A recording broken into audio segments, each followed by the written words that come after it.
después de la sesión que nos dio Camil y su incidente crítico y demás, pues hablando con Juanfran, le creyó oportuno recordar la sesión que ya dimos cuando fuimos Pedro y yo al curso, y no es una sesión como tal, un gran repaso, sino de algunos puntos que nos pueden ayudar.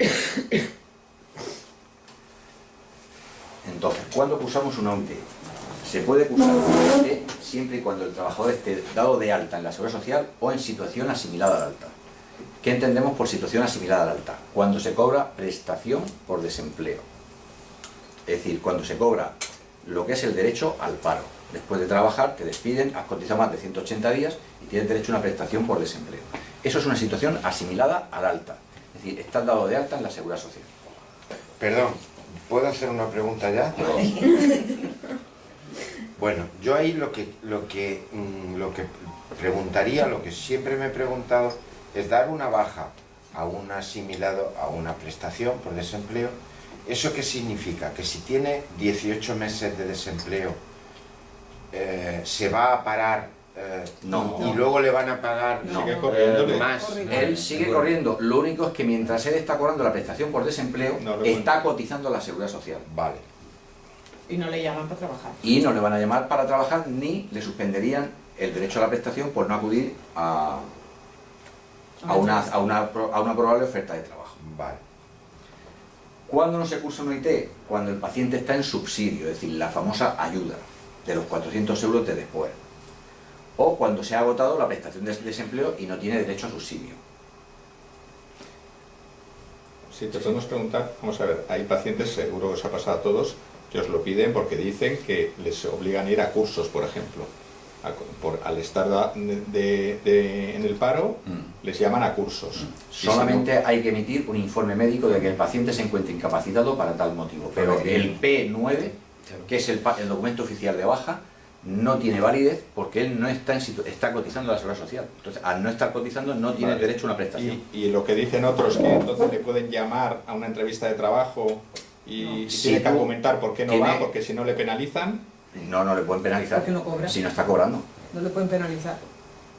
El que no cobra no le pueden penalizar. De todas formas, él puede presentar un justificante de que no ha acudido a esa entrevista de trabajo porque se encontraba impedido por un motivo de enfermedad. Vale. Pero no hay que presentar el documento de la baja. Pues el documento de la baja no, porque no tiene ninguna validez. Porque ¿Cómo lo sabemos? Esa es la pregunta. Lo normal es preguntarle, ¿usted está cobrando el paro o está cobrando la ayuda? ¿Qué ocurre a aquel paciente que tiene una enfermedad grave y o no tiene derecho no está trabajando, no tiene prestación por desempleo, no tiene subsidio y tiene una situación incapacitante o, por ejemplo, invalidante y tiene una enfermedad, pues alguien que no tiene, que de pronto pues se le aparece una enfermedad terminal o una enfermedad complicada? Se puede cursar una propuesta de incapacidad permanente. Pero eso lo tiene que hacer interesado por su cuenta. Aquí habitualmente lo hacen a través de la trabajadora social y lo dirige directamente al INS. El INS valorará con los informes médicos y una cosa es no tener derecho a la baja, pero sí se puede tener derecho a una incapacidad permanente. Luego, la cuantía será en base a las cotizaciones o lo demás, pero una cosa es la baja y otra cosa es la incapacidad. Es decir, alguien que no tenga nada y que se encuentre con una enfermedad que le impida poder buscar recursos económicos, tiene derecho a solicitar una incapacidad permanente. Bueno, seguimos de baja. Tenemos una baja de larga duración. Y el trabajador se encuentra para trabajar, pero a lo mejor le queda alguna limitación. Bien, ¿qué es lo que nos dice la normativa? Que después de una baja de larga duración y si queda alguna limitación, el trabajador debe de pasar, previo a su incorporación a la empresa, por el servicio de prevención de riesgos laborales, para valorar una adaptación al puesto de trabajo. Es decir, lo reconoce la ley, porque además por ley, cualquier empresa, después de una baja de larga duración, antes de incorporar al trabajador, cuando presenta el parte de alta, debería remitir al trabajador al servicio de prevención de riesgos laborales, para hacer una valoración de las condiciones en las que está. Si tenemos alguna duda o bien remitimos a inspección o lo llamamos a inspección. ¿Y ese servicio lo tienen todas las empresas? Todas las empresas con un número de trabajadores mayor tienen que tener o propia o concertado con una empresa externa. De empresa, ¿no? Ellos, si no tienen médico de empresa porque su número de trabajadores es pequeño, tienen que tener concertada un servicio de prevención de riesgo laboral. Eso todas las empresas. El que es autónomo, el mismo autónomo es el encargado de riesgos laborales, el autónomo cuando es uno es el que lo hace todo. Y no tiene que ver nada con la mutua. En teoría son entidades independientes, pero muchas veces lo que pasa es que las mismas mutuas tienen sus empresas con el nombre que las tienen asociadas. Y hay mutuas que tienen sus servicios de prevención de riesgos laborales. Pero no quiere decir que tú tengas que contratar una mutua y a la misma mutua el servicio de prevención. Puedes contratar otro servicio de prevención. Lo famoso del móvil, que hablábamos el otro día con... El móvil no existe como tal reconocida como una entidad diagnóstico de baja. Se remitirá a inspección de trabajo. Si el trabajador considera que está siendo acosado en su eso, tiene que hacer una denuncia en inspección de trabajo. Si no, todo lo que hagamos y lo demás se queda en nada. Porque nosotros solamente daremos una IT por el motivo médico que le impide ir a su trabajo. Ansiedad, trastorno del ánimo, ánimo depresivo. Y en cuanto mejore, estamos obligados a darle de alta. Aunque digas que mañana me voy a poner peor, ya, pues usted vaya y se pone peor. Pero para no ponerse peor, usted debería haber ido a inspección de trabajo y ha puesto la denuncia. Es lo que le puede proteger de no ponerse mañana peor. La cirugía estética. ¿Qué ocurre con la cirugía estética? Pues la cirugía estética no está contemplada en la IT. ¿Por qué? Porque la IT es una incapacidad temporal por un motivo de enfermedad. La cirugía estética como tal, el paciente está sano. Se opera de algo que quiere mejorar, no de algo que está enfermo. ¿Cuándo daríamos una IT en una cirugía estética? Si hubiese una complicación. Es decir, una señora se interviene o un señor se interviene de prótesis mamaria. Y todo va bien, pues la IT no podríamos darla por eso. Ahora, se infecta una mama ¿Y si no tiene? y en ese momento sí hay una enfermedad, hay una infección subyacente que lo imposibilita. Pero lo que nos dice inspección es que si alguien tiene que hacerle una cirugía estética por mejora de su aspecto, no por causa de enfermedad, debería hacerlo en sus días o tiempo libre. Aquí estaría incluido la cirugía refractiva. Claro. La cirugía refractiva. De la las que- miopía, Los que se claro. operan para quitarse las gafas. Esto es No, ¿no? tiene una enfermedad, tiene una limitación, tiene miopía. No, pero puede ir con gafas. Sí, pero ya de no... Esa es una de las grandes diferencias, es decir, el paciente miope sí tiene ya un defecto. Es decir, el miope la miopía está contemplada como una enfermedad. ¿Qué ocurre cuando damos un alta por enfermedad común? Y antes de incorporarse, por ejemplo, sufre un accidente no laboral, es decir, sale del centro con su alta y pisa el bordillo y se dobla el tobillo, y se hace una 15 de tobillo. Y todavía no se ha incorporado a su puesto de trabajo. Pues, ¿qué es lo que tenemos que hacer? Pues se anula el alta, se continúa el alta y se añade al diagnóstico el 15 de tobillo. Si el paciente necesita, que entonces que puede pasar de enfermedad común a enfermedad a accidente no laboral, por los motivos que sean, y el motivo que sea es que, aunque no tenga que cobrar, porque no tenga 180 días de cotización,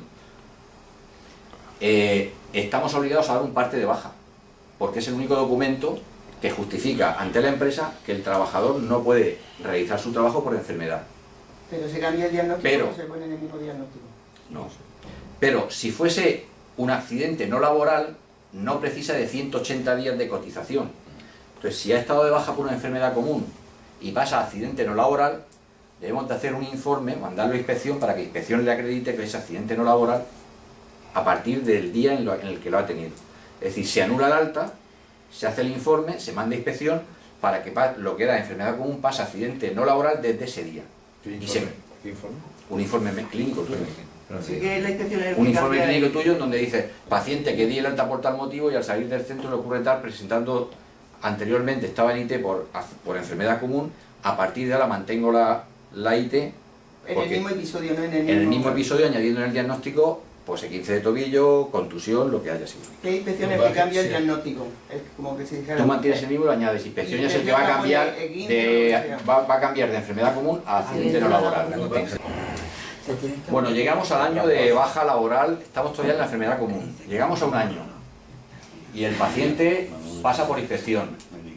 Inspección emite el alta, pero el trabajador dice que él no está para trabajar. Habitualmente ahora ya inspección está emitiendo pocas altas. Las altas las emite inspección de IMSS. Pero bueno, ¿qué ocurre? Bueno, pues el paciente tiene 4 días naturales para presentar una disconformidad en inspección, si es inspección. Si es el INS, tiene que ir a la Seguridad Social. Pero tiene 4 días naturales tras haber recibido la información. Y tanto inspección como el INS o el organismo que haya dado el alta, tiene 7 días para emitir una contestación. Durante esos 4 días y esos 7 días, el paciente continúa estando de baja. Y cuando al paciente le dan el alta en inspección, le dan documentación. Y siempre viene todo explicado. Lo que pasa es que no lo leen. O si lo mandan por carta, viene explicado por carta. Cuando tú das un alta por agotamiento de plazo, el paciente sigue estando de baja hasta que el INS se pronuncie. Esa recaída. Pensar a veces que cuando en un proceso largo se ha incluido intervención quirúrgica, que no me he quedado bien, que luego ánimo depresivo y todo, todos esos motivos son uno. Todos los diagnósticos que se Todos los incluyan. diagnósticos están incluidos en el año. O sea que aunque, Aunque ponga, no se da el caso. por ejemplo, a veces llamaban y para mantener la baja veían que es que ahora estaba en salud mental y estaba mal. Y el motivo de la baja al principio a lo mejor fue una operación de apendicitis. Pero luego se ha sumado un trastorno depresivo y lo demás dicen, no, es que como me dio usted la baja por apendicitis ahora... No. Como todo tenga que ver y se hayan necesitado informes que hayan hecho persistir esa baja durante un año por distintos motivos de enfermedad, por ningún motivo de esa enfermedad se le puede volver a dar la baja, aunque el diagnóstico inicial sea distinto. Porque todo se ha ido acumulando a esa y es lo que ha hecho que se mantuviese la baja durante un año. Sí, pero una lumpociática, una gripe no. Es decir, que una persona se le da alta por mejoría una lumpociática y a los 3 días está con 40 de fiebre, eso no es ni recaída, Distinto. ni tiene que ver Claro, con- No, diferente. pero eso no tiene que ver nada con el proceso anterior, no está incluido. Entonces sí se la puede dar, Pero por otro motivo. Pero a veces sabéis que, mire usted, que yo no me podía trabajar porque porque es que ahora resulta que se me murió no sé quién y ahora estoy muy mal del ánimo. Y me ha visto el psiquiatra me ha dicho que tengo que seguir de baja. Y esos papeles, ¿os acordáis que los mandamos ante la inspección con el paciente? Inspección los hacía y decía, sigue usted de baja. Pues todo eso va dentro del mismo proceso. Aunque empezásemos con una apendicitis. De 1010. Bueno, el paciente está el año. Se le prorrogan 6 meses. Pero en esos 6 meses, que el paciente se creía que iba a estar de baja, a los 2 meses le llama el INS y le da el alta. Que es lo que ahora está ocurriendo. Es decir, las altas de inspección no las están dando el INS. Bueno, pues siempre, cuando el alta la da el INS, la reclamación es en el INS. Es decir, la disconformidad al alta hay que hacerla en el INS. En el CAIS. En el CAIS. El CAIS del INS. En el CAIS del Lo- INS. CAIS es del INS. Son los centros. El CAIS es la agencia tercera. La local. agencia, es decir, la agencia local puede ir a cualquier agencia, a la calle Serrería. Yo aquí los mando al lado de la estación de autobuses. Cerca de la estación de autobuses. Sí, al lado. Y además ahí les informan. Luego, la fecha. ¿Cuándo es la fecha del parte de IT? Es el primer día que el trabajador no va al trabajo. Es decir, mire usted que me he salido del trabajo porque tengo diarrea. Vale. ese día no. ¿Usted ha trabajado ya hoy? Sí, pues mire usted, la baja es desde mañana. Ya, pero es que me ha dicho el empresario y dice, mire usted, el empresario tiene que pagarle el día. Pero aunque sea una hora, Aunque En sea el momento que tú, Sí, hay y dos. 10 minutos, en el momento que pisas el trabajo y empiezas a trabajar. Claro. ya. Aunque solamente llegues y te vayas. Si hoy ha trabajado parte de la jornada, sea el tiempo que sea, se cursará con fecha del día siguiente. Los IT con carácter retroactivo que decíamos antes, pues un poco, es decir, si tienen los informes de que no ha podido venir porque hasta ingresado 3-4 días o ha sido una cirugía del día de esto del hospital de día que se la dan y luego viene 3 días después, bueno, pues tienes tú una justificación de que el paciente está enfermo, tú puedes justificarlo. Ahora, de hace un mes, mes y pico, mire, no va a haber ningún problema, pero presente usted toda la documentación en inspección, lo va a autorizar y se sigue. Sí, ya os conté que yo tuve un caso así hace poco. Y estaba totalmente justificada, pero vino un mes después. Y entonces es explicarle, mire, usted ha venido un mes después, no estamos autorizados a esto y no lo tiene que autorizar inspección y no habrá ningún problema con la documentación que usted tiene. Alta por incomparecencia. Cuando hay 2 partes sin recoger, al tercer parte se debe de cursar Esto es el uno. alta. Es uno. A nosotros nos dijeron 2. Anteayer me llamó la inspectora una habitualmente baja que dio un sustituto que yo no sabía ni que estaba puede- de baja y puede- no volvió. en el momento que- me dijo y le dio un parte de confirmación que a fecha del parte que Del- no vino, le claro, alta el- con ese día. El alta siempre es El primer parte de No, confirmación. no, pero escúchame, Pero vamos a ver, el Mario. De hecho, le dije No, a la es inspectora. que iba a terminar, es que me has dejado medio. Es que me has dejado medio. Ah, perdón. No es lo mismo. Es decir, no ha recogido 3 partes, el parte de alta será con la fecha del primer parte que no recoge. Ah, vale. vale. Pero Sí. la alta por incomparecencia es cuando no ha recogido 3 partes. Sí. Lo habitual, como ese no lo va a recoger el paciente, es grapar los 3 partes grapar el parte de alta por incomparecencia y en un sobre mandarlo a inspección. Y el alta por incomparecencia con la fecha del primer parte Del que que no primer recoge. parte, no recoge. O sea, el primero, sí. ella tiene que recogerlo los miércoles. Hoy miércoles no lo recoge, el miércoles que viene tampoco y al siguiente tampoco. Cogen los 3 partes y con fecha de hoy das el alta. yo Yo tampoco, los- yo lo hacía con la fecha del Yo tercero. los borro. No, fecha de tercero no. Primero se recoge. Es el primero sin recoger porque tú no puedes acreditar que en este tiempo Pero hay que mandar la documentación a inspección, no necesariamente. no necesariamente tienes. En teoría No, no se puede. no tienes. Tú no le emites. No tienes, pero lo habitual es para decir, miren, no ha venido a recogerlo, grabarlos todos y mandarlos. Los mandas y pedir al paciente que de tal fecha no recoge partes, aquí los tienes. ¿Por qué? Porque si, os comento el por qué. Porque si luego viene el paciente, si luego el paciente viene y está justificado y ellos van a inspección, pues inspección le da los partes, anula el de alta y tú sigues con los de siguientes. Si no, va a venir el paciente y os tienes que volver a generar y a dárselo. Y luego lo de siempre, ojo a los partes en la administración. Yo ya no. Porque tú en teoría lo que estás diciendo con el parte es que tú has visto ese trabajador ese día y que sigue incapacitado para trabajar. Estamos con lo del embarazo. Entonces, esta página que tenemos aquí, cuando entramos en esta página, creo en este documento, en la página 42 hay una tablita en donde nos dicen si el embarazo es único o múltiple, las características de los puestos de trabajo y sobre cuándo se aconseja iniciar el descanso maternal por el riesgo que supone. Lo emitió la SEGO y es en el que se suelen acoger las mutuas. Entonces, pues, preguntar un poco a la trabajadora para luego no tener un poco, que la trabajadora no se lleve tampoco a conciencia. ¿El por qué también? Porque cuando no lo concede la mutua, la trabajadora debe realizar una reclamación junto al informe del empleador y un informe del Servicio de Prevención de Riesgos Laborales del médico de empresa.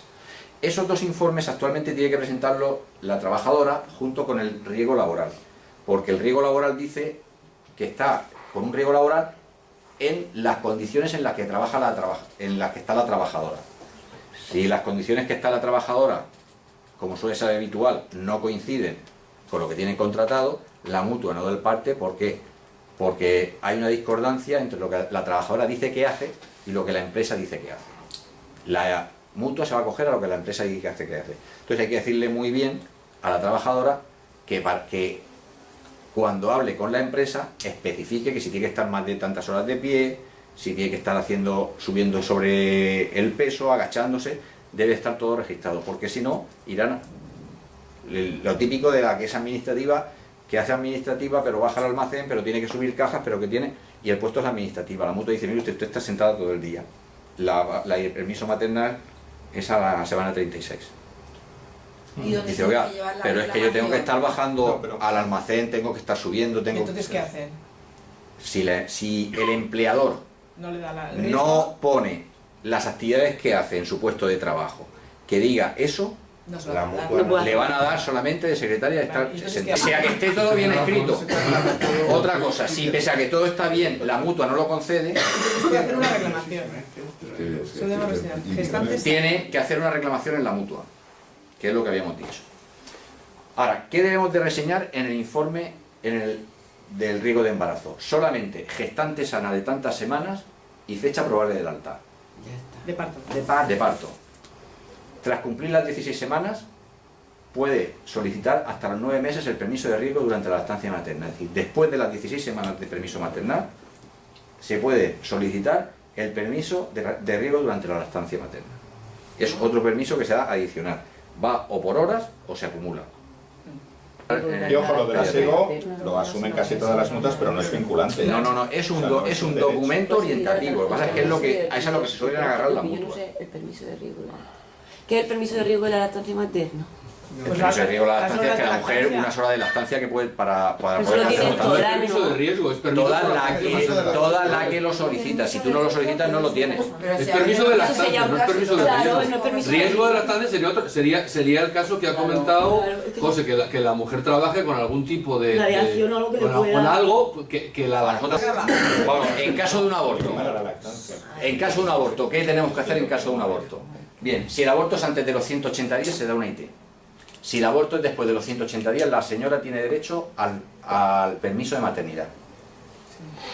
Es más, es de las pocas veces que nosotros vamos a hacer el permiso de maternidad ahora. Es decir, el permiso de maternidad, sabéis que desde septiembre del 2014 no tenemos que hacerlo cuando se inicia después del parto, y los dos únicos supuestos en los que tenemos que hacer el permiso de maternidad es cuando hay un aborto después de los 180 días o si la señora decide cogerse el permiso de maternidad a partir de la semana 32, previa al parto, una vez cumplida la semana 32.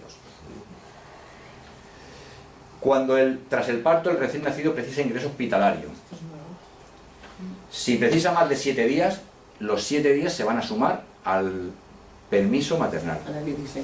Pero bueno, eso nosotros no tenemos que hacer nada, ¿no? Tiene que documentarlo luego la paciente de que el niño está ingresado en el hospital tanto tiempo. Pero Ese solo tiempo, son 7 días lo que te añaden. el A tiempo partir que está del ingresado, séptimo a partir día. si son menos de 7 días, Nada. son 16 Y semanas. si ingresa 20, 13. 13 días más que se sumen. Pues ya no sé si son 13 13 o o 20. vale, ok. Pero que vamos, que se le Vale, añade sí que al sí. permiso maternal. Vale. A partir del 7º día. Pero nosotros no tenemos que hacer nada, eso lo tendrá que adjuntar. Bueno, pero Eso si se no pone se como llama- prestación por cuidado de menores. Vamos a la mutua. Accidentes laborales y enfermedad profesional. La baja por accidente laboral solo la vamos a cursar en esta comunidad autónoma si son los trabajadores del INS, los autónomos desde antes de 1993 que tienen contratadas también las contingencias profesionales con el INS. Antes habían autónomos que podían tener contingencias profesionales o no, no eran exigibles. Y los de antes del 93 podían cogerlas con el INS. A partir del 93 ya el INS le dijo que no, que a la mutua. Que eso en la práctica hay que llamar a inspección, porque ellos mismos ni lo saben. Ni lo saben. Hay que llamar a ¿eh? inspección, darle los datos, porque Habitualmente, en tu caso, dar los datos del paciente y ellos uno dicen que les me dijo corresponde. ayer- Habitualmente, Mario, su asesor lo sabe. Sí. hay que hacerlo como Mario. Yo tengo uno que no lo sabía. El asesor suyo, el asesor Sí, sí, sabe, su asesor, normalmente los autónomos tienen el asesor y el asesor sabe dónde le ha dado de alta y cómo le ha dado de alta. Cierto de las asesorías. Ya, pero que vamos, que habitualmente. Y luego los trabajadores de la Comunidad Valenciana, no de toda la Comunidad Valenciana, sino los trabajadores públicos de los organismos de la Comunidad Valenciana. Pasa es que, por no ponerlo, el ejemplo más cercano que tenemos es el Hospital de Orihuela. Su mutua es el INS. Y si la mutua es el INS, la agencia prestadora de servicio somos nosotros. Pero, ojo, te tienen que traer el parte de accidente cumplimentado por el empresario. Si no, no vale que me diga, me he torcido el pie en he tropezado cuando me levantaba de la silla.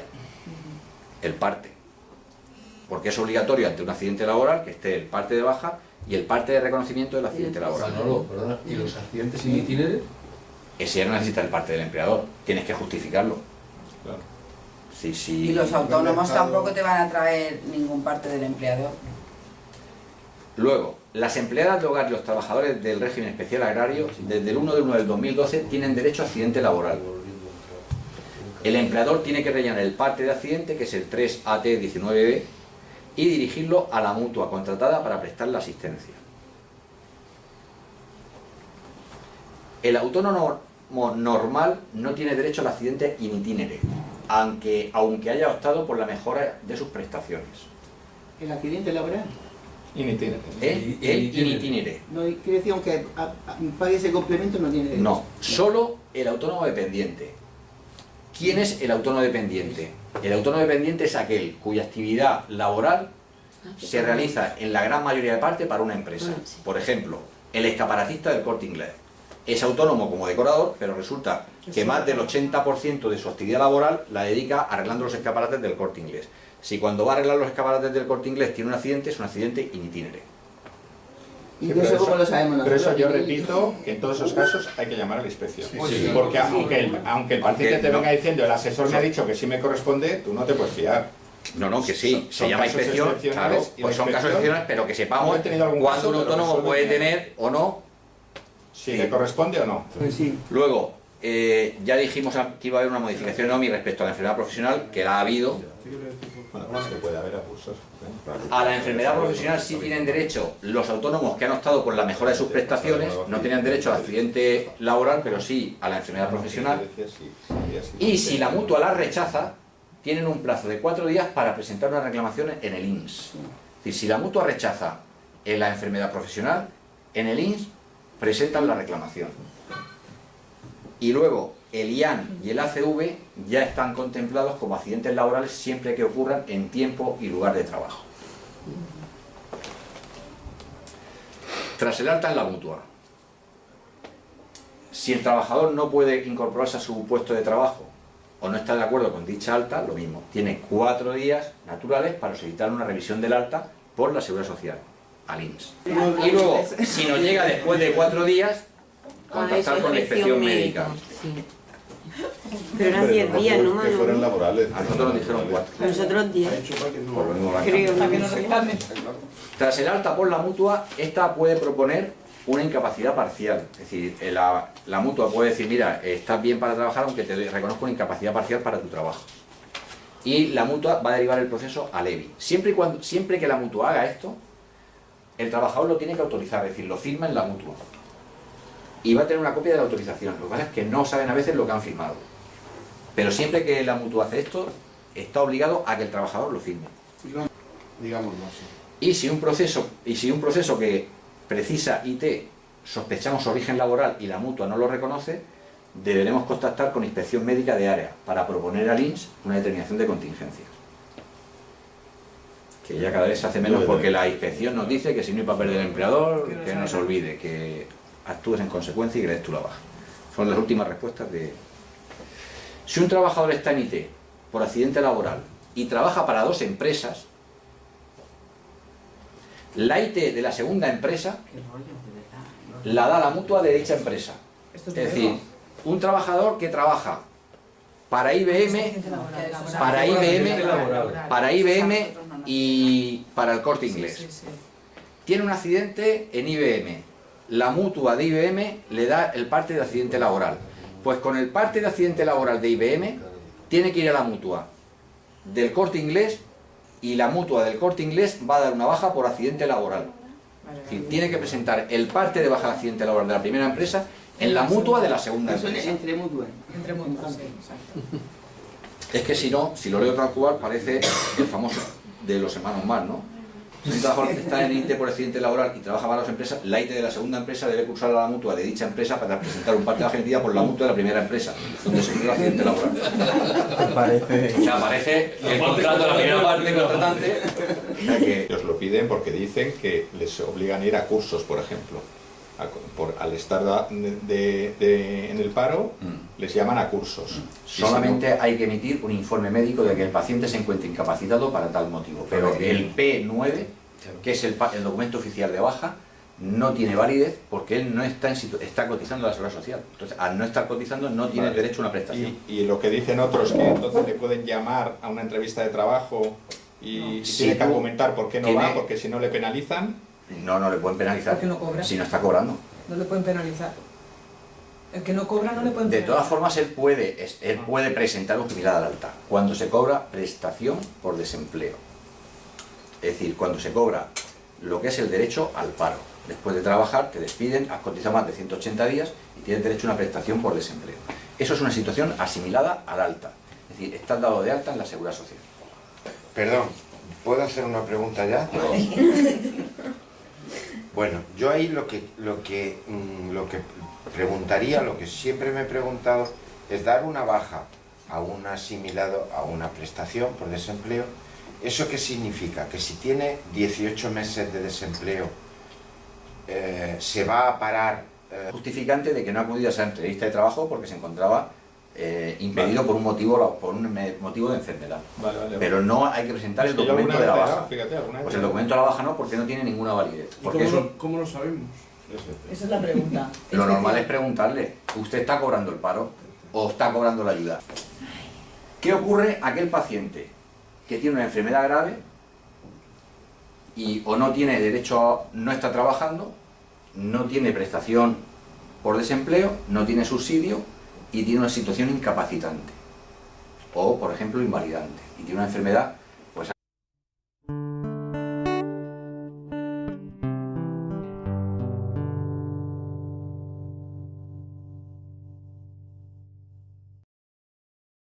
después de la sesión que nos dio Camille y su incidente crítico y demás, pues hablando con Juan Fran, le creyó oportuno recordar la sesión que ya dimos cuando fuimos Pedro y yo al curso, y no es una sesión como tal, un gran repaso, sino de algunos puntos que nos pueden ayudar. Entonces, ¿cuándo cursamos una OIT? Se puede cursar una OIT siempre y cuando el trabajador esté dado de alta en la Seguridad Social o en situación asimilada al alta. ¿Qué entendemos por situación así? No. Y luego le van a pagar Sigue corriendo, más. Él sigue corriendo. Lo único es que mientras él está cobrando la prestación por desempleo, No lo está cotizando a la Seguridad Social. Vale. Y no le llaman para trabajar. Y no le van a llamar para trabajar ni le suspenderían el derecho a la prestación por no acudir a una probable oferta de trabajo. Vale. ¿Cuándo no se cursa un OIT? Cuando el paciente está en subsidio, es decir, la famosa ayuda de los 400 euros de después. O cuando se ha agotado la prestación de desempleo y no tiene derecho a subsidio. Si te podemos preguntar, vamos a ver, hay pacientes, seguro que os ha pasado a todos,